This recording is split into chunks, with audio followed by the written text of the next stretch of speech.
This next one is called next bigger number with the same digits. You are to create a function that takes a positive integer and returns the next bigger number that can be formed by rearranging its digits. For example, consider 12. There are only 2 digits, so the rearrangement's pretty simple there. You swap them and you end up with 21, which is the next bigger version. Consider the input 513. You get the next value by swapping the 3 and the 1, and it goes up to 531. Notice if you had instead swapped 5 and 1, it would be 153, and you'd be going down. That's the wrong way. They want the next one that can be reached. So 2017 then goes to 2071 if you rearrange the 1 and the 7. You want the next highest value, remember. So you wouldn't use 2107, like if you swap 0 and 1 here, that wouldn't be the next value. 2071 would come before that. And so same idea here again. They just have the method name or something close to it with the inputs and telling you what it should return. If the digits can't be rearranged to form a bigger number, return -1. Notice that like a single digit, there's nothing to rearrange, right? If the numbers are all the same, rearranging doesn't change the value of the number. And if you have a value that's already maxed out, and you don't progress by rearranging any digits, return -1. It's already in its max form. And so, yeah, that should be clear. We'll move over to code. Here's your first chance to pause if you'd like. I'll start going over my algorithm quick. It's not very complicated. So if you want, you can listen to that and then pause and try and code my algorithm. So how do we do this?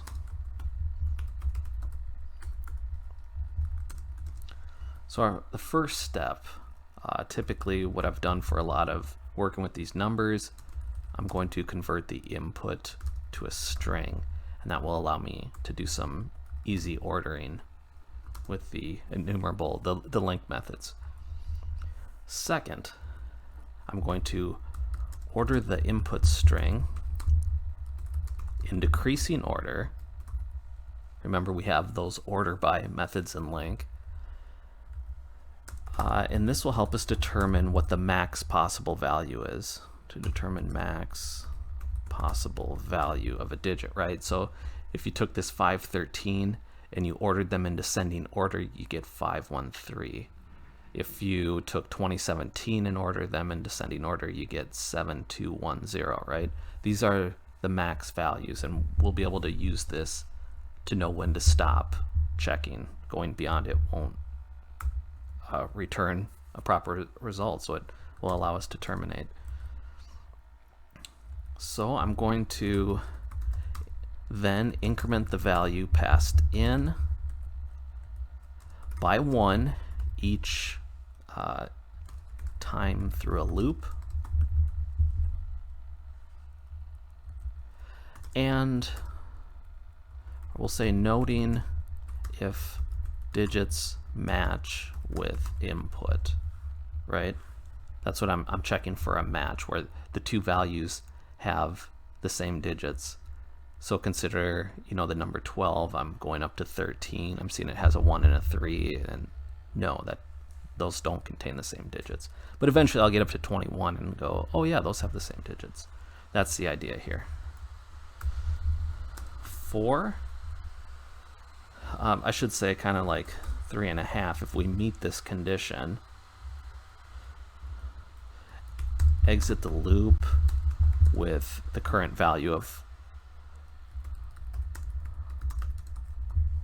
of our, think of it as the index variable of the loop. We can just, whatever value that's at, we can just simply return it.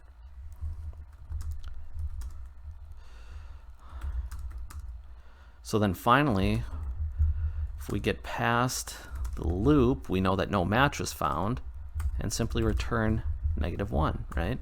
You could picture that happening if you passed in the max value right away.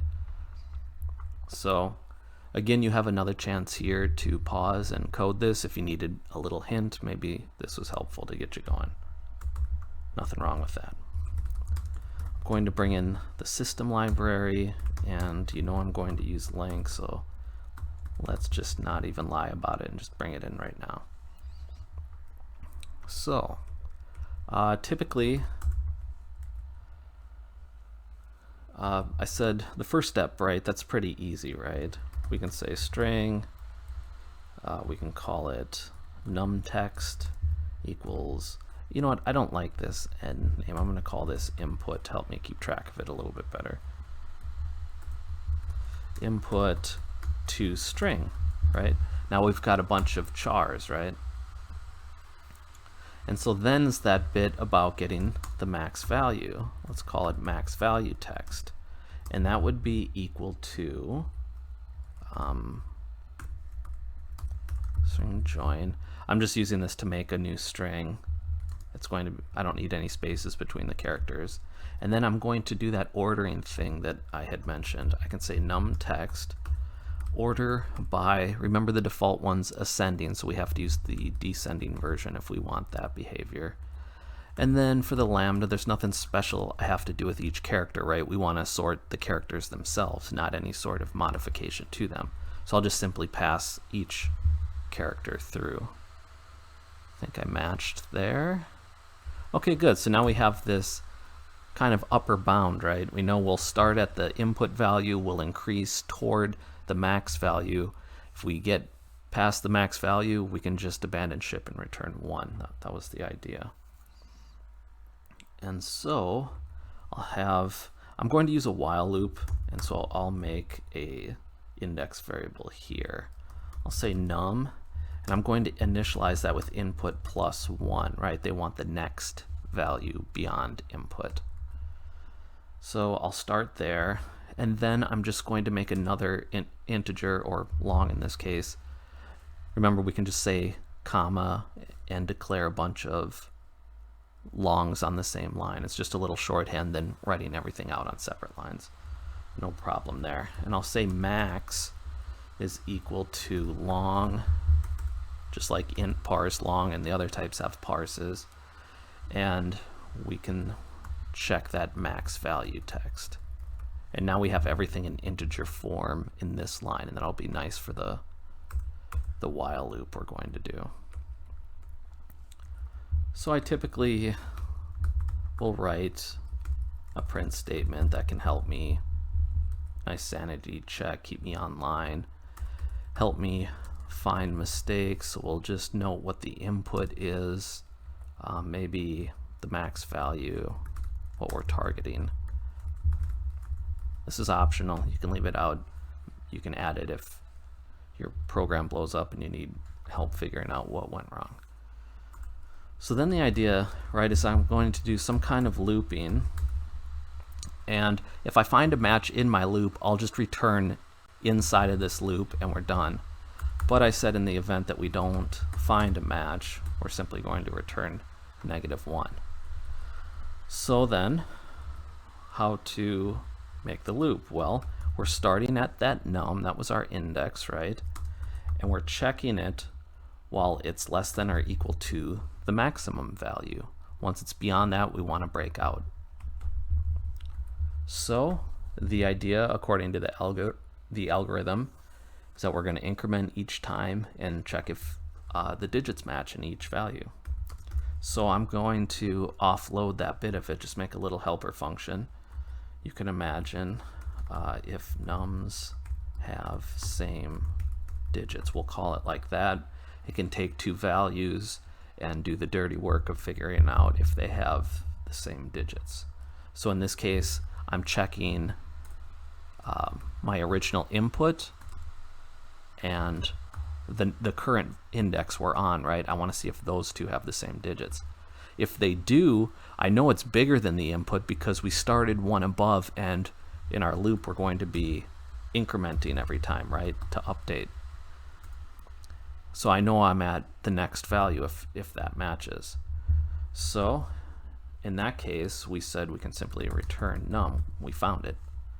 But of course, I can't get away with this. I have to actually implement that method.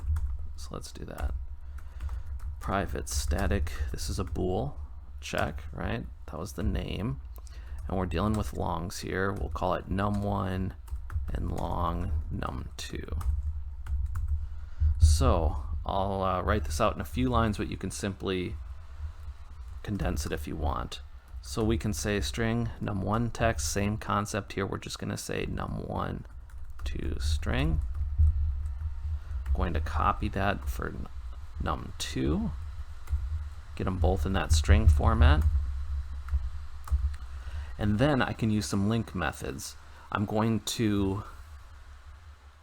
like we did with the max value, I'm going to use order by to order all of the digits in each number, and that makes it really easy to compare them, right? I can just say order the values, and then I can simply check if the two collections contain the same values, right? And then I know they have the same digits.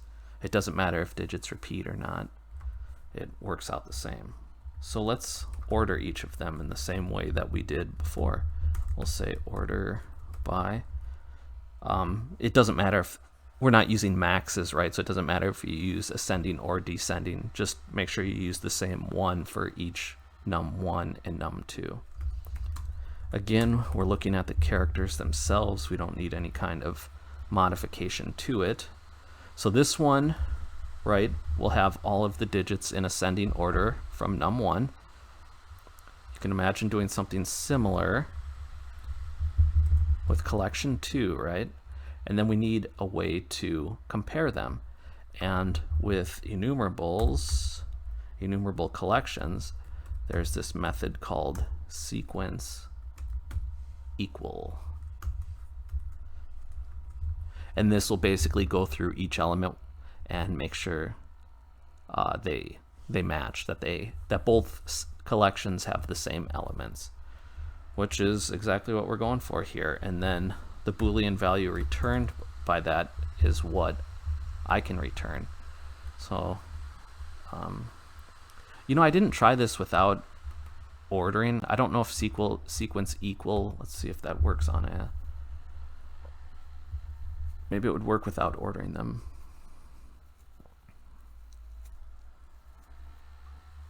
Here's the actual.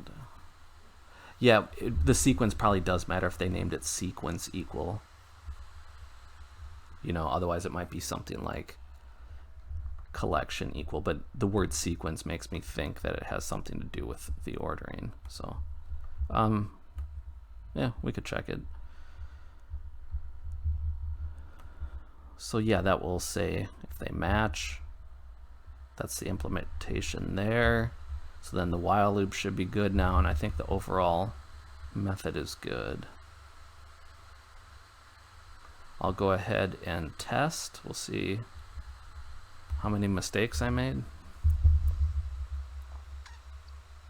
Of course, couldn't get through without me making some kind of mistake, right?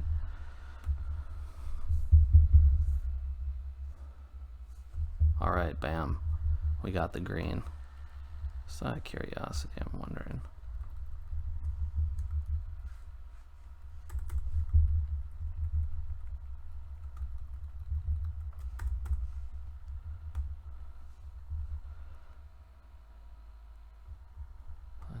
Yeah, not surprising. Oops. Let's put the order bys back. I just controlled Z to undo. So yeah, sequence is like they occur in the same order. That's what you would expect with a name like that. Cool. So I'll hit the larger attempt.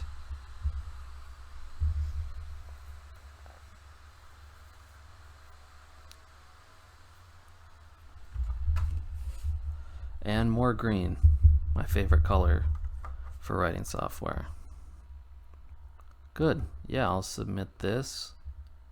So again, probably not the most efficient way. You know, I'm incrementing by 1 every time.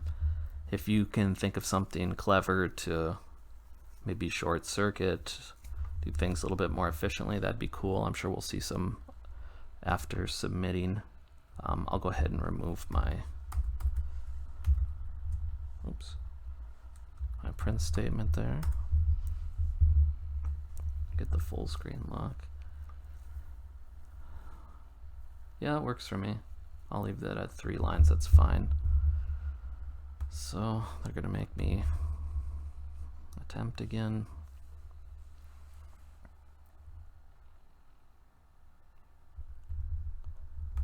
The nice thing about this version was just that it was really easy to do. I'm already done and off to some other job. That's weird. I wouldn't expect it to time out by removing a comment. Let's try that again. Oh, I hit test that time. Not attempt. Let's try attempt.